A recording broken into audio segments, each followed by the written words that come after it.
This is the Situation Room, the only way to start your day. I guess in one way or many ways, the world is better because you're here. Mm-hmm. Good to know. It is. So one does hope that you enjoyed it. Thank you so much for joining us this morning. We were met with another visit to State House, but we'll talk about that in just a minute. Dennis will give you today's proverb. So today we're in West Africa, right? And this region has come up with a proverb that speaks a lot about what we say. Yeah. A fool has to say something. A wise person has something to say.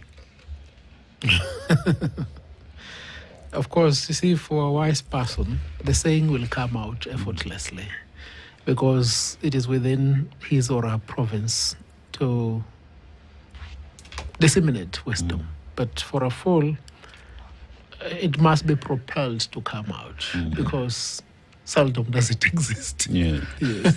Kizuri chajiuza kibaya chajitembeza. Kabisa. Same thing. All right. The power of chiefs, a constitutional look at their mandate. The president had guests at State House yet again, but this time they're chiefs and their their assistants. And what he basically said was that they were going to revive their positioning. We would like to start from the beginning of all of this and look at the pecking order of administration in the country and see where chiefs and their assistants fall in. And also then taking into consideration that people felt for a long time under the chieftaincy that there was an element of fear, there was an element of a rogue administration. What are the issues that propel people to think in that manner? And now that we see these coming back, could it be for some kind of good? It is important that we lay out the background. Yeah. The promulgation of the Constitution in August 2010 was intended to do away with the then infamous provincial administration, which was hosted within the office of the President of the Republic of Kenya. That intention was deliberate. It was intended to foster a complete devolved government. Right. But there is a lacuna. There is no transitional provision that was set out to ensure that administration, which to a large extent was useful in ensuring peace and order, combating crime, at the most basic level of administration. There was litigation in court where the courts determined that the provincial administration no longer has place in the current dispensation. But that said and done, from a practical point of view, the office of assistant chief and chief is very important. Okay. This office of chief was created pursuant to the Chiefs Act. There are certain vices that were associated with that office, but there are certain good things that come out of that office. Because at the basic level of administration, they're able to detect possible offenders. They're able to assist the police in investigations. And even at a civil level, the issuance of national identity cards is a verification process that is always done by the chief. The succession process of an estate is verified by the chief. Although all these things are not founded in any elaborate legislation, that is a role that they have played, notwithstanding the fact that the 2010 Constitution did not envisage a place for this office. Now, coming to what happened, well, I'll wait for you to pose the question, but I think you had initially indicated that is the re-emergency of the chiefs something to worry about? Okay, so here's the question. It seems as though they were dreaded in terms of an administration. Why? They were dreaded because they were, so to speak, the coercive tool of the provincial administration then. I remember my chief, Peter Lequiro, was the most dreaded fellow in Likuyani because he spoke directly to President Daniel Arap Moi. So it was the president there. And often, much as the work of the chief was to ensure that there is peace and order, often they will be used in certain areas that created tension with the society. For instance, they were part and parcel of then the infamous Kano Youth Wing. They could come to collect cows, maize, for purposes of enforcing Harambe project for the construction of a school. So to that extent, they were dreaded. And also in their effort to combat crime, they didn't have a judicious mind. And to a large extent, they exercised draconian powers. So I think the perception of fear is that perhaps they're being indoctrinated again to have the vices that defined the chiefs during the 80s and the early 90s. So, Wakili, you look at the era that you speak of where chiefs were dreaded, right? Yes. And then the Constitution 2010 comes in place that says pretty much just do away with this, but there's that lacuna that does exist. Now, when you look at the president calling in chiefs, 3,000 vehicles will be accorded to them. There will be accorded police officers that you'll be working together with and all that. Should Kenyans be afraid? Are you seeing Kenyans heading back to the point that you're referring to where chiefs were dreaded? And one would ask the question, 2010, 2025, why now? There is credible merit in the fear that this regime, just like the Ugandan regime, the Tanzanian regime, is determined to force its continued stay on the people of Kenya come 2027. And it's not novel. In 2017, it is the chiefs that were used at the basic level to pursue what was then seen by us, affiliated to Raila Amolo Odinga, as theft of the election. Okay. It's done at the local level, because at the local level, they know everybody. They know your political affiliations. They know who will be the agents picked by who and who. They will know the opinion polls. So what better way to influence the outcome of an election than to use those at the basic level, at the ward? And I think that fear is genuine. And what should Kenyans do? Kenyans should just do what we always do. We have structurally the best judiciary. We may have some rotten elements within the judiciary who are always being protected by Martha Koome. But I can tell you without any fear of contradiction, there is no arm of government in the name of the judiciary better than what we have in Kenya. Let them go to court and challenge this formation. It ought to be challenged. It's high time that those in office realize that they serve at the mercy of the people. The people are also the sovereign. Okay. Yeah, you cannot plan to rig an election in the manner in which it is perceived is being done. So are Kenyans therefore right to equate these to the 2027 politics? Correct me if I'm wrong. In the sense that if in 2027 we remember that chiefs were pretty much used, the chiefs are in the grassroots level. One would say they have the local intelligence and they would know who belongs where. Is this then a plan, or one would read this as a plan towards achieving the same as we approach 2027? And the same matrix. It was used by Daniel Arap Moi. It wasn't used by Mwai Kibaki. Mwai Kibaki stole the election at Bomas. That's clear. It was used by Uhuru Kenyatta for his second election. And, history informs the current and the future. So those who are in the process of competing with Dr. William Samuel Ruto need to know that this is the problem that we're going to face. What do they do now? Because there were 15,000 people who showed up at State House, chiefs and their assistants. They're in uniform, so they didn't just get into it the day before. So they exist, isn't it? Yes, they do. They're doing something right now. What is it that they're doing right now? Do we know?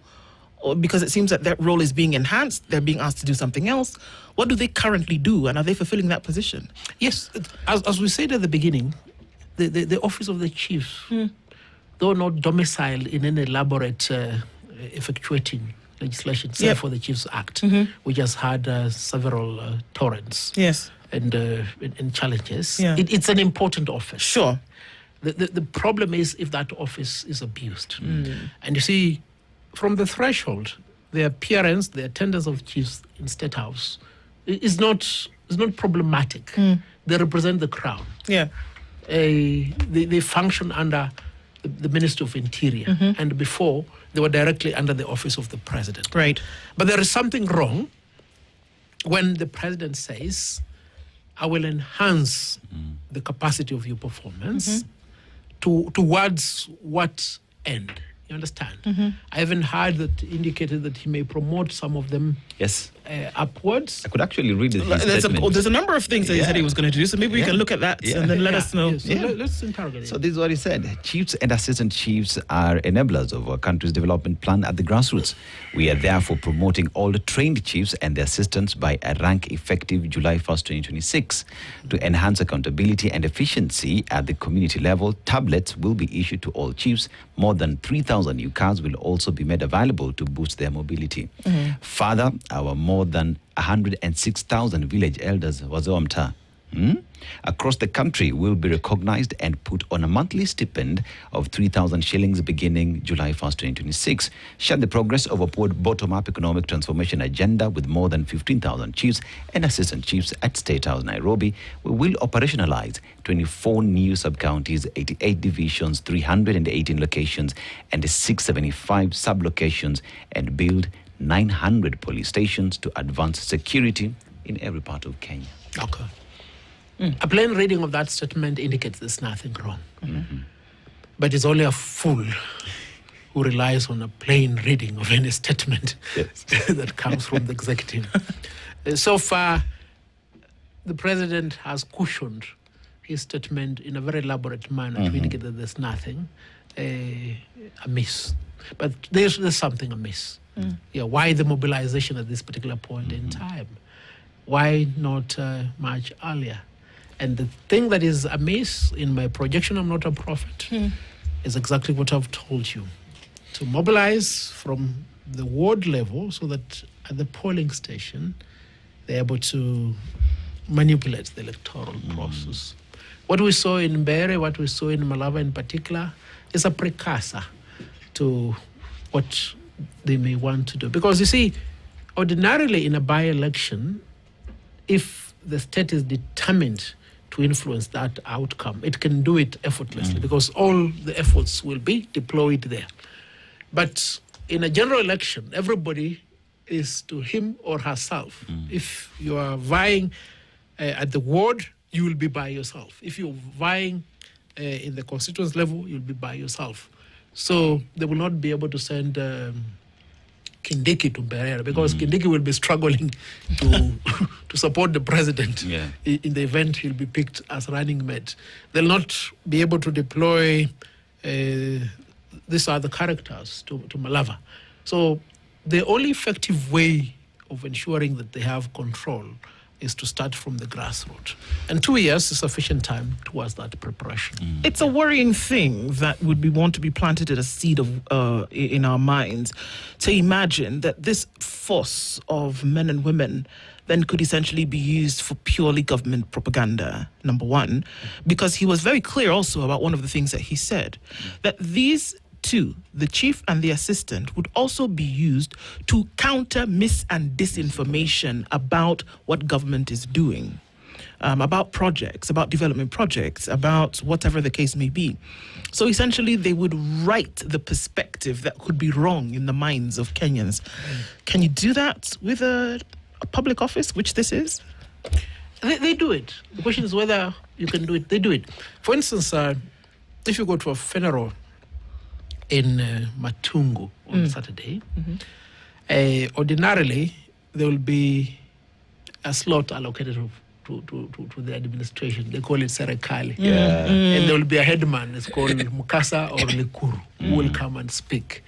If there is elevation beyond those two, there will be assistant chief or chief, and they will come and they will say, Serekali imesema hivi, mipango ya elimu itaenda namna hii, mipango ya SHA itakuwa hivi, affordable housing itakuwa hivi, usalama tumeweka hivi, watu watajisajili kura pale, na lazima mheshimu serikali. That's the narrative. And the ordinary folk will always heshimu serikali. They will toe the line. If the chief comes to a village and says, mnajua watu wa upinzani hawana maono bora kuhusu maendeleo ya serikali, nyinyi yapaswa muone maendeleo ambayo serikali imeleta, wamempatia viongozi, wamemchagulia hawa, wamemteulia hawa. It's propaganda, and it's quite effective. But Kenyans should not prevail in a state of helplessness in the advent of these overtures by the Kenya Kwanza administration. Even within Africa, there have been incumbents who have been removed from office. So it just requires determined effort to mobilize, to sell the agenda, to be vigilant, to ensure that these intrigues do not succeed. You follow? And as I've told you, at a by-election level, it's easy to deploy this machination. At a general election level, you can subdue these schemes. So, yes, there is cause for alarm. We need to fear, but fear propels you to do two things: either to take flight or fight. For those who want the right thing, then you have to fight. Okay. These 15,000 chiefs and their assistant chiefs have also been promised vehicles. They've been promised tablets, even if you want to go give or take a tablet at the lower end of 5,000 shillings per tablet. So I'm going towards a budget responsibility here. Now, I need you to explain to us, when we hear that a budget, as it is every time the fiscal year is coming to an end, is going to be announced, we know that the budgeting process starts in September, and by the time you come to June is when the new budget is then announced and where it's going to be gotten from.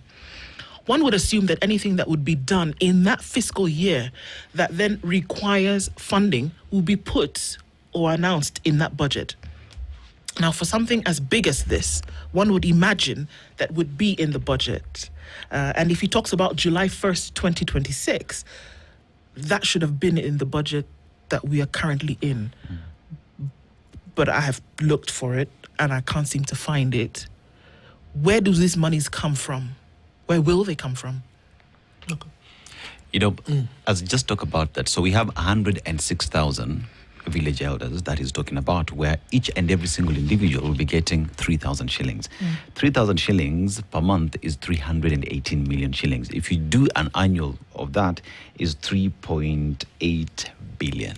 Do we have that kind of money? You haven't even added the vehicles. No, just the elders. Just the elders. Yeah. We've not talked about the vehicles. Yeah. We've not talked about the tablets. We've not talked about enhanced resource, enhanced mobilization, apart from the movement with vehicles. We've not talked about that. Yeah. We've not talked about the deployment for this misinformation and disinformation, repelling. We've not talked about all of that. So, but where does the money come from if having not been budgeted for? The money is being pilfered. The same monies that were being used for empowerment projects, because there's no budgetary allocation for it. But fundamentally, and this is a failing on the part of the National Assembly, they're supposed to oversight this expenditure. And the moment that a statement of this kind is issued, then an able-bodied male and female representative of the people ought to raise it in Parliament and have it interrogated.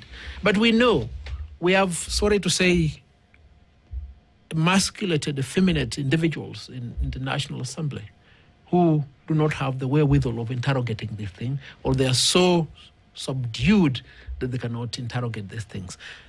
My plea is this: let a Kenyan go to court and challenge this. Because you see, under Article 10 of the Constitution, every decision made by the government must abide by the Constitution and the law. It must incorporate public participation. It must be taken with accountability and integrity. It must be a transparent decision. It must be a decision arrived at on the basis of the law. And see, the Achilles heel of this administration has always been Article 10 of the Constitution. So let somebody go to court, and I can tell you, without any fear of contradiction, the court will stop this nonsense. Wakili, We speak about the law, the constitution, the supreme law of the land that Kenyans bequeathed themselves, that addressed itself to such, right? And here we have a government that has its advisors, has the Attorney General as the chief government advisors on matters law. But we see a government that is breaking these law every other time. And one would just sit and say, the law seems as if it's a suggestion, Okili. The law is for Aseto, is for Harvey, is for Ndu to follow, but not for the government. Why so much impunity? Is it that anyone sits and thinks that Kenyans are so powerless? And with that, the National Assembly that we have that ought to, rightfully so, go through such matters, interrogate the same, and call out the government, one says is in the pocket. They have surrendered their power to the government. Why? You know, Jadong, we were part and parcel of the team that formed this government. So we know this government from This government doesn't listen to advice, legal advice for that matter. And even this government itself has designated people who cannot advise it. It has people who it advises to give them legal advice. So to lament that the government doesn't take legal advice is a far-fetched discussion. But as I've said time without number, and I'll continue repeating, it is in their habit to do these things. It should be in our habit to countermand their doing of these bad things. And how do we do it? We can't do it through Parliament because they have captured Parliament. We can only do it through the judicial process. And I still have a very firm conviction that the judiciary, to a large extent, plays a great role in enforcing the Constitution. So, again, please, somebody file a petition quickly.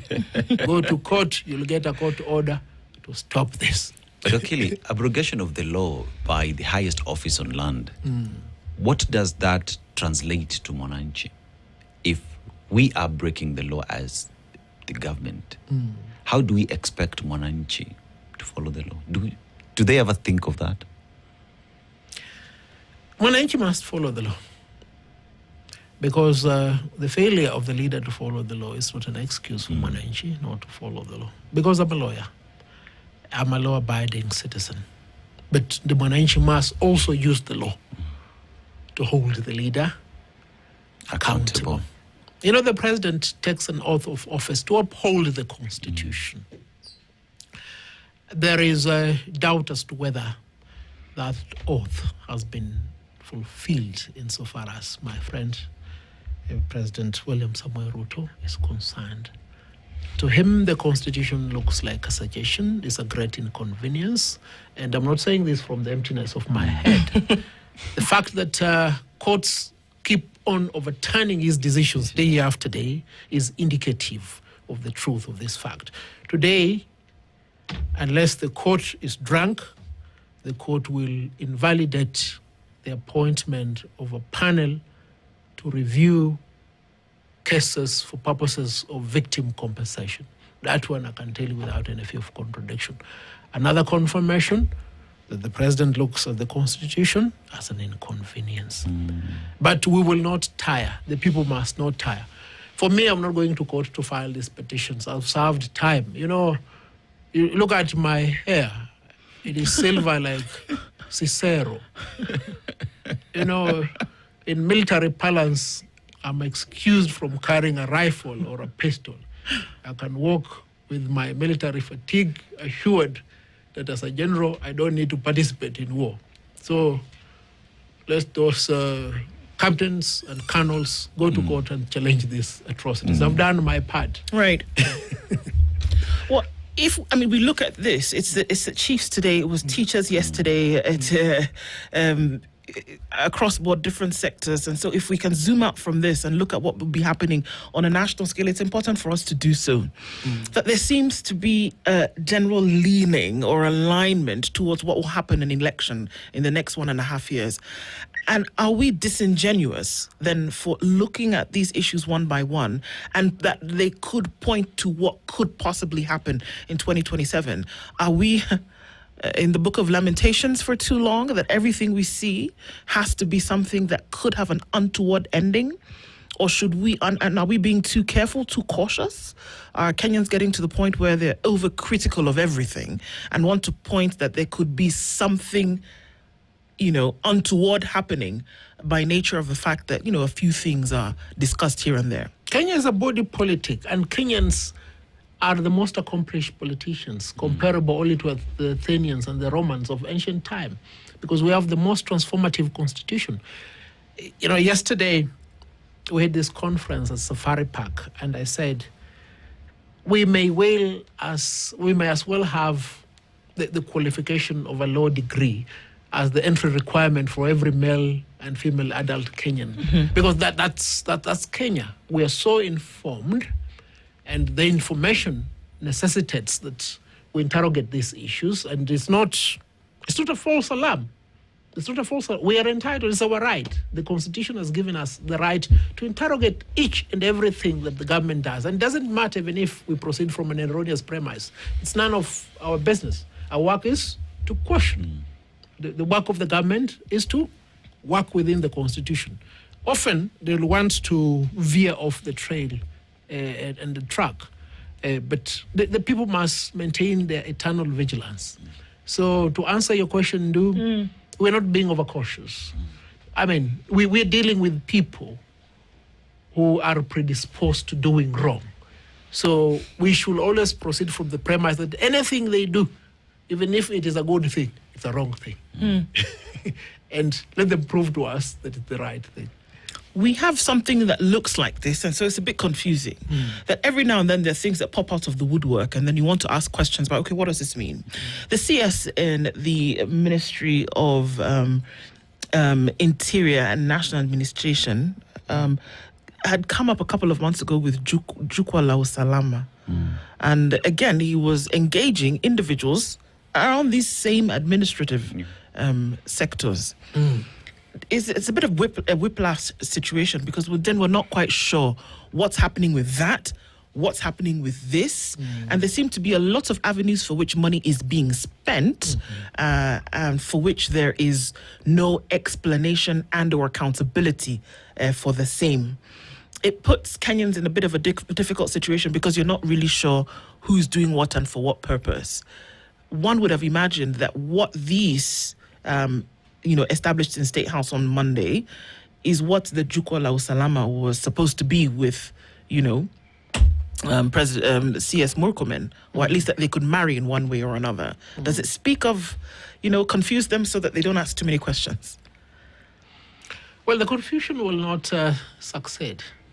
The biggest criminal enterprises, the most elaborate unlawful activities are always formulated within the Ministry of Interior. There is no doubt about it. And so deliberate was the appointment of Kipchumba Murkomen in that ministry that it is no longer in the realm of conjuncture what is intended to be achieved through these nefarious schemes.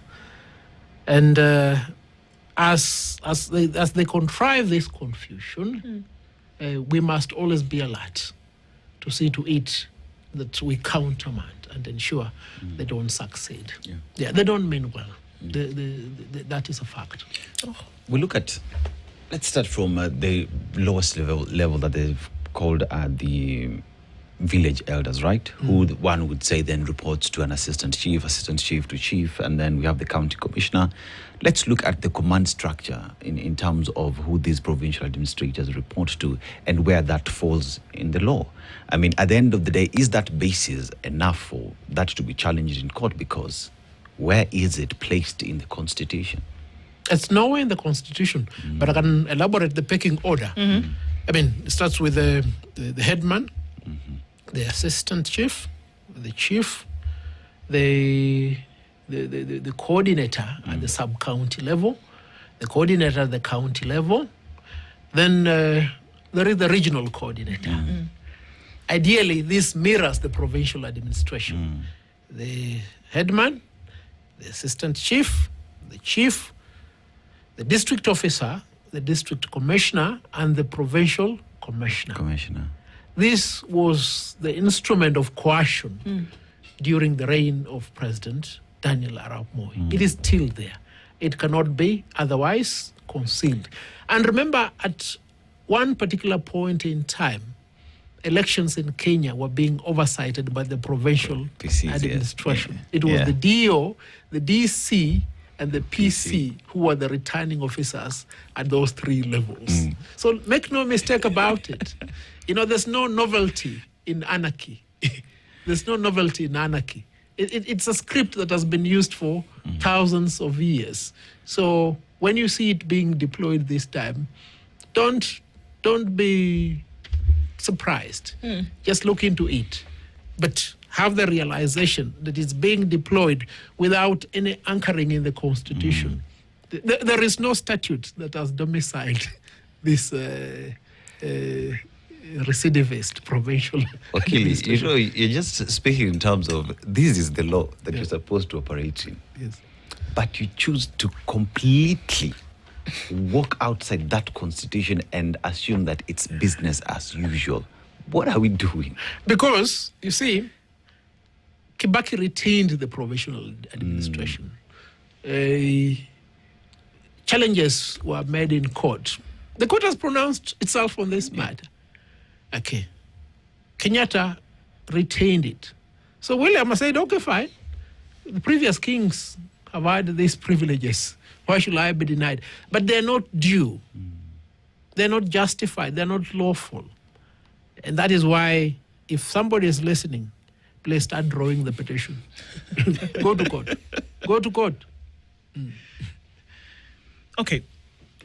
When we look at that and we talk about go to court, and again, because we have this conversation, it leads us to others, and it leads us into a position where the country is at the moment.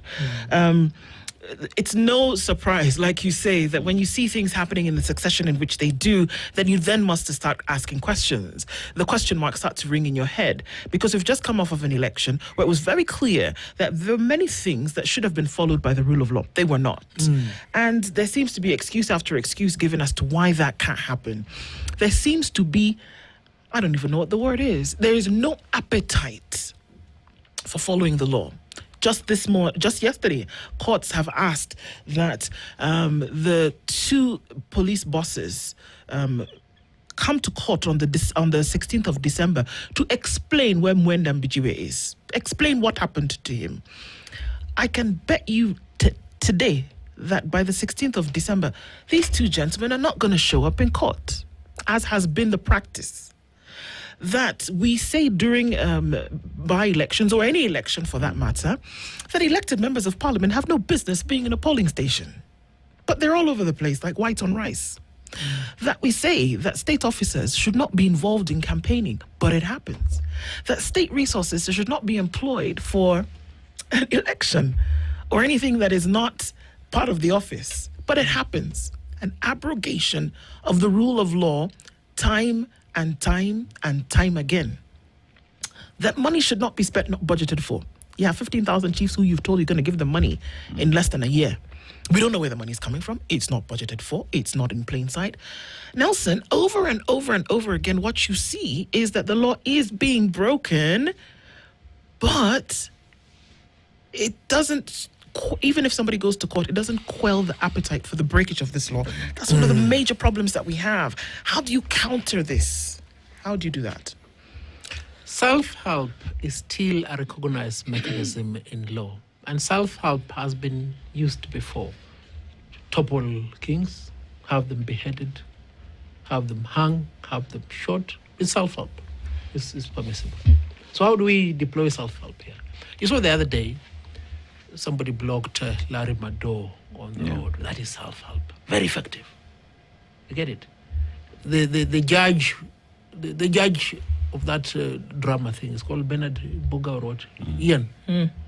Yeah, Ian Buga. Ian Buga. He also deployed self-help. We can deploy self-help. Go to the chief's home. I tell him, you do not need this car. What is the justification for you having this car?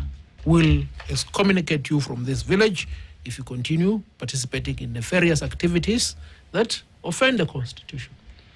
In the course of campaigns or preparation for the election, stop the motorcade of Oparanya and Mudavadi and ask them, where are you going? Your cabinet secretaries. You have a flag on your SUV. You have a GK plate. Where are you going? You're not going anywhere. Okay? Stop them. Stop them. It's called self-help. It's permissible in law. Let them arrest you. We'll come to court. And our first preliminary issue will be, what was Mudavadi and Oparanya doing in Malava in the course of campaigns, yet they are cabinet secretaries.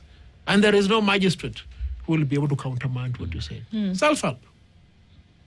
You see, we have this constitution as a result of self-help. Kibaki and his people rigged the election, and they told us, go to court. We said, we'll not go to court because we know you have control of the court. We'll use self-help to invalidate, to discredit your administration. You get it? And I remember then the serving president of the Law Society was my friend Okongo Mugeni. He issued a statement and said, this government is illegitimate. That's self-help. You follow? And deliberate, determined effort by the people is the biggest railguard against overreach by the executive. Self-help. You know, it has been said, even earlier, that Kenyans are full of lamentations. That all Kenyans do is cry and not act. You bring in the aspect of Kenyans bequeath themselves, we bequeath ourselves this constitution so that it is what guides us on what we do on a daily basis. Yes. It is not a suggestion that this law must be respected, that even when IEBC gives its regulations, which during the campaign period is law and it's being abrogated every other time, Kenyans have an opportunity to stand up and say, cabinet secretaries, you ought not to be here, kindly leave. It is not, we are not begging, we are asking you to leave because the law that we gave ourselves stops you from doing all this. And with that in mind, speaks of Kenyans who should be woke to understanding that we deal with individuals who do not respect this law, but as law-abiding citizens, we will make them respect the law. Yeah. That lamentation, perhaps, much as is being talked about, responsibility on Kenyans to respect the law and push everybody else to toe the line, right? Yeah. The Book of Lamentations must always be read, so there's no problem. But there's something that I need to emphasize. All revolutions, all calls for change, they are always catalyzed by the middle class. Larry Madowo stood his ground and said, you will not bully me. You will not contravene traffic laws. Ian Mbugua stood his ground. They are the middle class moving towards the upper class because the lower class will cheer in awe that the minister is driving on the side, on the wrong side. They will cheer. Sorry to say, they will cheer. You get it? The lower class will be very excited that Oparanya and Mudavadi have arrived in Kakamega. They will cheer. You get it? So the catalytism must permeate the entire middle class and to a large extent maybe the upper class because they are the ones who stand to lose most. You see, Larry stands to lose most when traffic laws are not obeyed because he's driving. The person on his feet stands to lose nothing when laws are disobeyed. You get it? The middle class, the owners of business, the employed, the income earners, the job creators stand to lose most when the law is violated. These are the people, and you understand. And unfortunately, to a large extent, these people will tell you, Harvey, you run an illustrious legal practice. Why do you want to go and dirty yourself in politics? That is stupidity of the highest order. Politics is not a dirty game. In fact, politics is the science of good governance. Good governance can only be undertaken by clean people. So when clean people like myself volunteer to serve, it is incumbent upon the middle class and the upper class to embrace. You understand? They may be in the minority, but often the lower class will listen to the middle class and the upper class. So let us all volunteer to serve in elective positions. That is the only way. You know, I stay in traffic. You get it? Yes. Although I know if I was to veer off and a policeman comes and I lower, there's rice, Peter. You understand? Yeah. But as my friend Nashon Nyaga always tells me, say, you, Harvey, you and I are different because we went to Sunday school. Our mothers and fathers taught us not to pick a coin on your way from the market and buy Patco. You will be beaten to death. So if we cannot steal a coin, how do you expect us to go and steal 1 million shillings? We won't. You get it? And it's those of us with these values and ethos who have to replace these scoundrels that are in elective office. The middle class and the upper class need to see the propriety of good governance. You will lose if traffic laws are not being followed. You lose if the tax regime is compromised. You lose if the education system is interfered with. You lose when the health care system interfered with. The people in the lower class don't lose anything because they have nothing to lose. For them, a mattress is sufficient. To them, a slice of bread and soda is sufficient because they live now and now. Minute to minute. Yeah, but you need to help them to live here and thereafter. Yes. Do you think that there needs to be a certain amount of agitation that needs to occur in order for that thing that we're talking about to be the case? Because there are lulls and then there are highs, that it comes to a point where you look into society and you say, okay, yes, folks are adequately charged to say something needs to be done. And then that, goes, and then it crescendos again. Yeah. And then it lulls, and then it crescendos. Must people be kept at a constant state of agitation in order for a change to come about? Revolutions, most of the ones that we see around the world are at the places where people had come to their end and said, we're not going to allow this anymore. Whether it was the Industrial Revolution, when people said, we have to mechanize and we have to move from one place to the next. Whether it was revolutions of government, where people said, we can't do this anymore and chop off Marie Antoinette's head. This is the kind of thing that we say. Do people have to be so frustrated to the point whereby they say, Nana, we may not even wait to an election, as you have often said?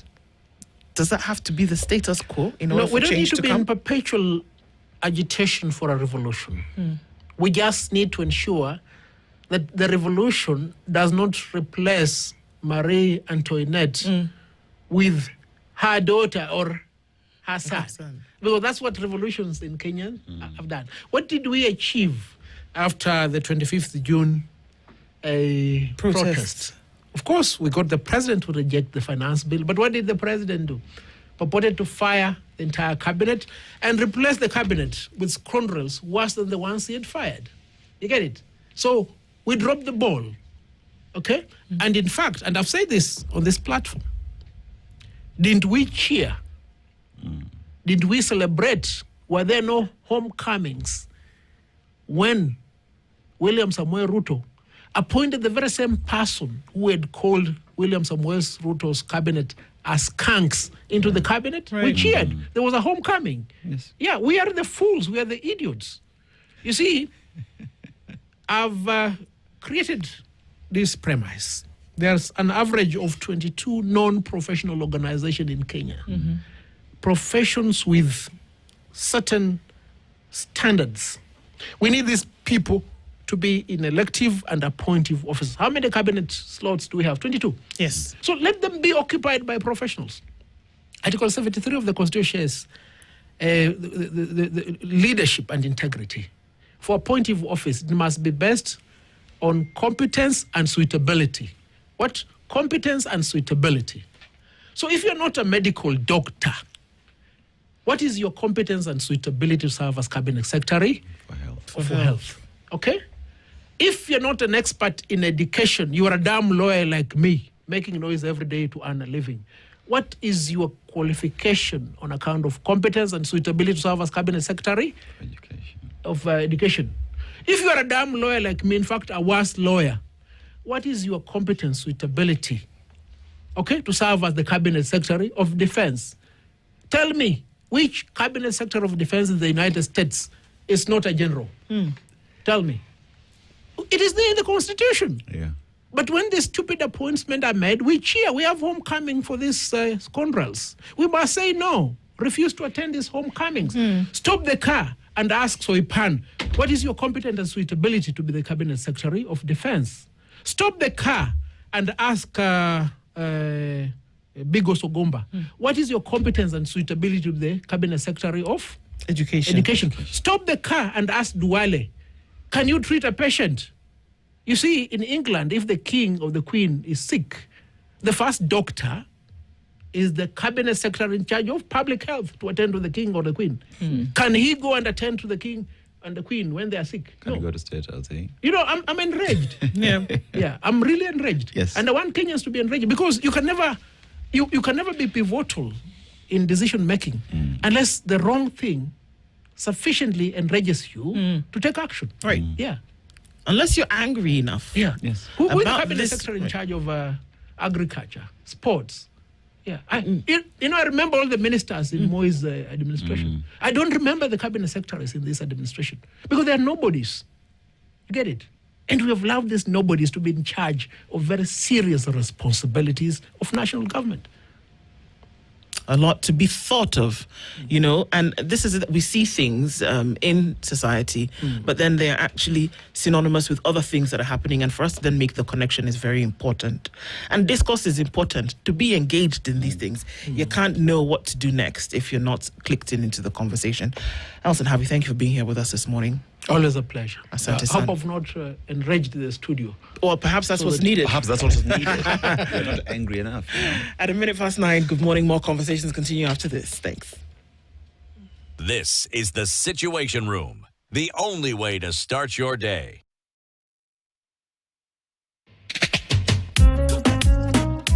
Where meet the fun.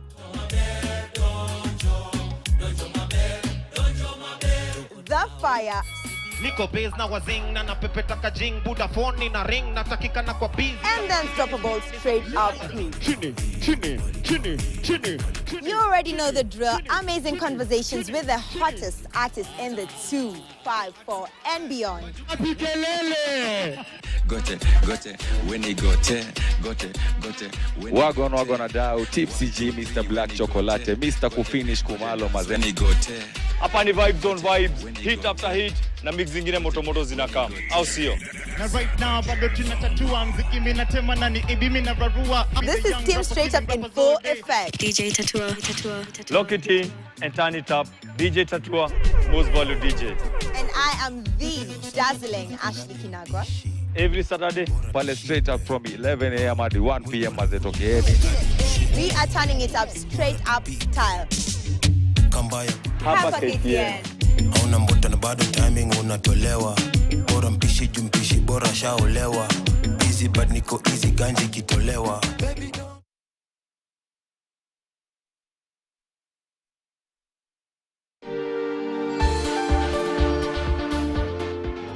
I began to understand that